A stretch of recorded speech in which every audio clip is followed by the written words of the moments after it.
Hey hockey fans, I'm Clay Emo, Canuck Clay on YouTube and on Twitter, and this is 2-on-1, where I spend 2 minutes talking about one thing that stood out to me from today's NHL action.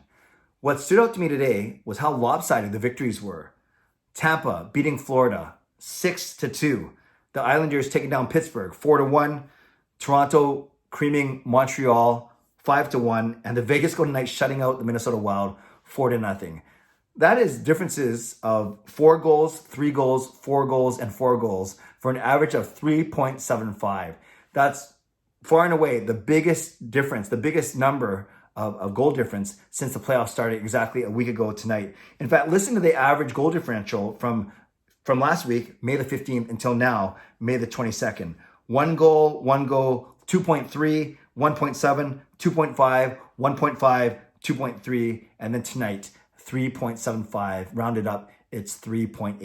You guys remember when the playoffs started, it was a bunch of 1-goal games. In fact, the first 3 playoff games were overtime, it all went to overtime. So of course, those are 1-goal deficits. Even as recently as Thursday, 3 of the 4 games were decided by 1 goal. So you got to wonder why was the big jump today in goal difference? Well, you look at the Tampa game, 2 guys had 4 points. Nikita Kucherov had 4 points before he got hurt, and then Killorn also had 4 points. In the Toronto-Montreal game, Auston Matthews had 3 points in that big series-tying victory for the Toronto Maple Leafs. So obviously, if guys have a lot of points, multiple points, then there's a bigger chance that the goal differential between the 2 teams is going to be bigger. So that's one thing. The other thing is interesting. You sometimes see, a series start off tighter, and then actually, it can go both ways. A series can start off tight, and then they can get not as close as it goes further down, or they get lopsided victories at the start, and then the series tightens up and it gets to the deciding games.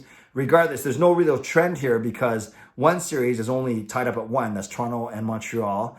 One series is tied up at 2. That's Pittsburgh and the Islanders, and then the other 2 series are 3-1 leads for both Tampa over Florida and for Vegas over Minnesota. So you can't even say it's because the series are going longer that the discrepancy is getting bigger, because one series is only 2 games in. So regardless, a lot of goals tonight, and none of the 4 games were that close. Not sure, hockey fans, if you like that or if you definitely like close games, but at least you know it's not going to overtime just in case you have something else to do. So hockey fans, let me know what you think. Tell me if you like it, if you don't mind these lopsided games once in a while, or do you like all playoff games, no matter who's playing, to be close and potentially going to overtime and, in theory, more exciting. Leave a comment. I love to read, react, and reply, as always. Stay safe, stay healthy, take care of yourselves, and take care of each other. God bless.